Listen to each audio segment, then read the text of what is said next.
السلام عليكم ورحمة الله. إن الحمد لله رب العالمين والصلاة والسلام على رسوله محمد وآله وأصحابه أجمعين. أما بعد فأعوذ بالله من الشيطان الرجيم. بسم الله الرحمن الرحيم. وما آتاكم الرسول فخذوه وما نهاكم عنه فانتهوا واتقوا الله إن الله شديد العقاب. وقال الله تبارك وتعالى بسم الله الرحمن الرحيم. يا أيها الذين آمنوا أطيعوا الله وأطيعوا الرسول ولا تبطلوا أعمالكم. প্রশংসা আল্লাহর জন্য, যিনি আমাদেরকে 30টি রোজা পালন করার পর ঈদুল ফিতরের সালাত আদায় করার পর আমাদেরকে আজকে এই বক্তব্য এবং দুটি কথা বলার তৌফিক এনায়েত করেছেন। তার শুকরিয়া জ্ঞাপন করি আলহামদুলিল্লাহ। তারপরে মুহাম্মদুর রাসূলুল্লাহ সাল্লাল্লাহু আলাইহি ওয়াসাল্লাম তার উপর অগণন ও দুরূদ ও সালাম অবতীর্ণ হোক। আল্লাহুম্মা আমিন। আমি যে আপনাদের সামনে দু চারটি কথা বলবো, তাতে আল্লাহ সুবহানাহু ওয়া তাআলা বললেন, ওয়ামা আতাকুমুর রাসূলু ফাখুযুহু ওয়ামা নাহাকুম আনহু ফান্তাহু ওয়াত্তাকুল্লাহ ইন্নাল্লাহা শাদীদুল ইকাব। আল্লাহ সুবহানাহু ওয়া তাআলা বলছেন যে রাসূল সাল্লাল্লাহু আলাইহি ওয়াসাল্লাম তোমাদের যা দিয়েছেন তা গ্রহণ করো, এবং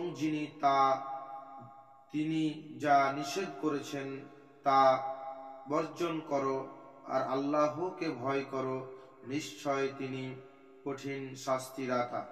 সূরা হাশর আয়াত নম্বর 7। আল্লাহ সুবহানাহু ওয়া তাআলা বলছেন সূরা মুহাম্মদ যে ইয়া আইয়ুহাল্লাযীনা আমানু আতিউল্লাহ ওয়া আতিউর রাসূল ওয়া লা তুবতিলু আ'মালুকুম। আল্লাহ সুবহানাহু ওয়া তাআলা বলছেন, হে ঈমানদারগণ, তোমরা আল্লাহকে মান্য করো ও তার রাসূলের আনুগত্য করো, তোমরা তোমাদের আমল বাতিল করো না। আল্লাহ সুবহানাহু ওয়া তাআলা এত সুন্দর, এত গুরুত্বপূর্ণ, এত সুন্দর কথা বললেন।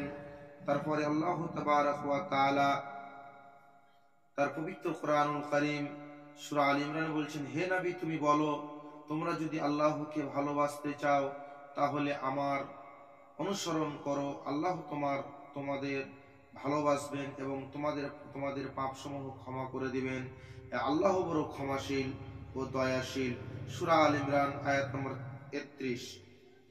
আল্লাহ সুবহানাহু ওয়া তাআলা আরো বলছেন যে সূরা মধ্যেই আল্লাহ সুবহানাহু ওয়া তাআলা বলছেন সূরা নিসা আয়াত নম্বর 49, হে নবীগণ, তোমরা আল্লাহ ও তার রাসূলের আনুগত্য হও এবং তোমাদের অন্তর্গত আদেশ দাতাগণের। অতঃপর যদি তোমাদেরকে মধ্যে কোনো বিষয়ে কোনো মতভেদ হয় তবে আল্লাহ ও তার রাসূলের দিকে মুখ ফিরাও। যদিও তোমরা আল্লাহ ও পরকালের প্রতি বিশ্বাস করে থাকো, এটাই হবে কল্যাণ পরিণতির দিক দিয়ে উত্তম। তাহলে আমরা এই আয়াতগুলির অর্থ এবং জানলাম, এবং আমি বললাম আমি এই আয়াতটি কেন বললাম, আমি এই কথা কেন বললাম। একটি হাদিস পড়ে মর্মে তাহলে বুঝতে পারবেন। আয়েশা রাদিয়াল্লাহু তাআলা আনহা থেকে বর্ণনা করেন, রাসূল সাল্লাল্লাহু আলাইহি ওয়াসাল্লাম বলছেন যে ব্যক্তি আমাদের দিনের মধ্যে নতুন কিছু উদ্বোধন করলো, নতুন কিছু চালু করলো,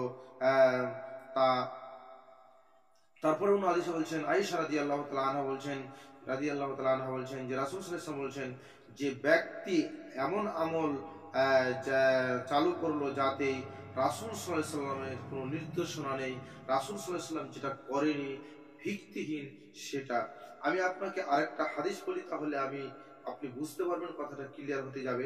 জাবের রাদিয়াল্লাহু তাআলা আনহু বলছেন, রাসূল সাল্লাল্লাহু আলাইহি ওয়াসাল্লাম বললেন, হামদ ও সালাতের পর নিশ্চয় শ্রেষ্ঠ বাণী আল্লাহর কিতাব এবং শ্রেষ্ঠতম হেদায়াত হচ্ছে মুহাম্মদ সাল্লাল্লাহু আলাইহি ওয়াসাল্লাম। আর সবচাইতে নিকৃষ্ট কাজ, সবচাইতে বাজে কাজ যে ইসলাম এবং ইসলামের ভিতরে কোনো দিনের ব্যাপারে কোনো জিনিসকে ঢুকিয়ে দেওয়া বা কোনো সৃষ্টি করে দেওয়া। আহমদে প্রত্যেক প্রত্যেক নাসাইতে একটি শব্দ এসেছে যে যারা পথভ্রষ্টমূলক, যারা বেদাত এবং শিরক সমাজে চালু করবে, তাদের জন্য ওই জায়গাটা উত্তম, ওই জায়গাটা যথেষ্ট। সেটা হচ্ছে তাদের স্থান হচ্ছে জাহান্নাম। আমি কেন ওই কথাটা বললাম, এতটি কথা বললাম কেন? এবার আপনি ফিরে আসেন। আমরা গত 11 তারিখ ঈদ পাস করেছি, আমাদের গত করেছি। আমি লাস্টের মুহূর্তে ঈদের মুখে ঢুকলাম, ঈদের জায়গায় গেলাম, তো ইবাদতের নামে এত বোকামি কেন? আপনাকে আমি বলছি, ঈদের নামে এত বোকামি কেন? ঈদের নামে এত গাধাবি কেন? আপনি ঈদের সলাৎ করবেন, ঈদের নামাজ পড়তে যাবেন, আচ্ছা ইবাদত কি কোনোদিন ঢোল ঢাক বাজিয়ে অর্থাৎ বাজার বসিয়ে আনন্দ করে আপনি ইবাদত করবেন? কে বললো আপনাকে? শুনেন, সলাৎ এবং আল্লাহর ইবাদত হচ্ছে, আল্লাহর ইবাদত যেখানে হচ্ছে সেখানে কি করে দোকান পাট বসতে পারে, কি করে দোকান বসে বাজার হতে পারে, এটা কি করে হতে পারে? এটা আপনি তাড়াতাড়ি বর্জন করুন। আপনি বীর হতে পারেন, আপনি মাস্তান, লোককে মেরে টাকা ছিনিয়ে নিলে নাম মাস্তান নয়। আপনাকে আমি এইগুলো মাস্তান হয় না, এগুলো হচ্ছে বোকা, এগুলো হলো বোকা।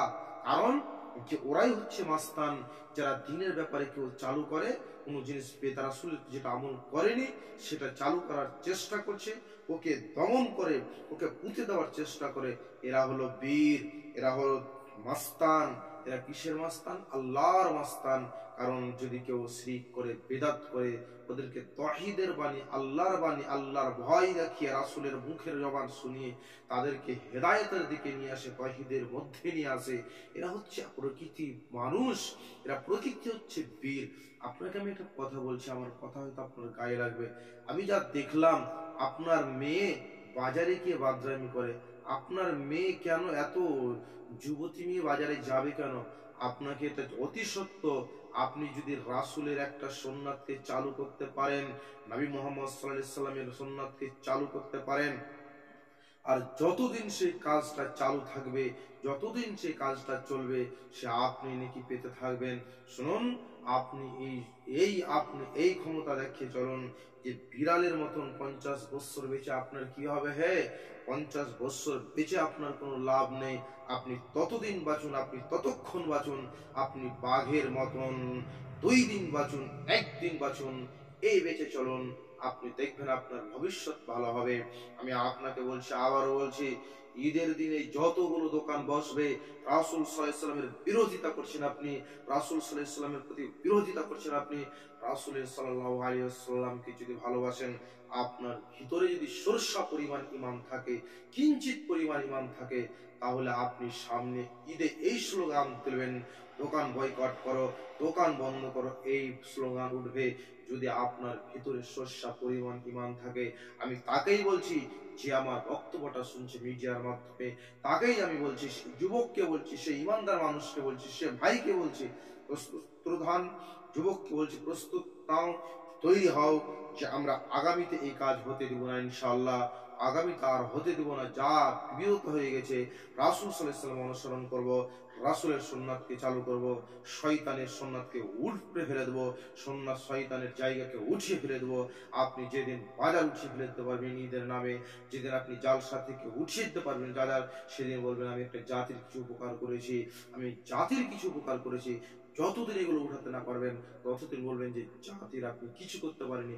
আপনাকে আমি বলছি, আপনি যদি একজন ইমানদার হন, আপনার ভিতরে সচ্চা পরিমাণ ইমান থাকে, তাহলে সামনের দিকে আপনার এই বয়কট, এই স্লোগান তুলবেন যে রাসূল, যেহেতু রাসূল, আমরা আল্লাহর ইবাদত করতে যাব, আল্লাহর বান্দাই করতে যাব, আমরা কি করে দোকান পাট বসতে পারে, এটাকে তাড়াতাড়ি বয়কট করবেন। এই আশা আমি যুবকদের কাছে রাখি, আমি আমার ভাইদের কাছে রাখি। এই আমার বলার মাধ্যমে যদি ভুল ত্রুটি হয় তাহলে আমাকে ক্ষমা করবেন। আল্লাহুম্মা সাল্লি আলা মুহাম্মাদিন ওয়া আলা আলি মুহাম্মাদ কামা সাল্লাইতা আলা ইব্রাহিম ওয়া আলা আলি ইব্রাহিম ইন্নাকা হামিদুম মাজিদ। আল্লাহুম্মা বারিক আলা মুহাম্মাদিন ওয়া আলা آل محمد كما باركت على إبراهيم وعلى آل إبراهيم إنك حميد مجيد. ربنا تقبل دعاء منا إنك أنت السميع العليم وتب علينا إنك أنت التواب الرحيم. وآخر دعوانا الحمد لله رب العالمين. السلام عليكم ورحمة الله.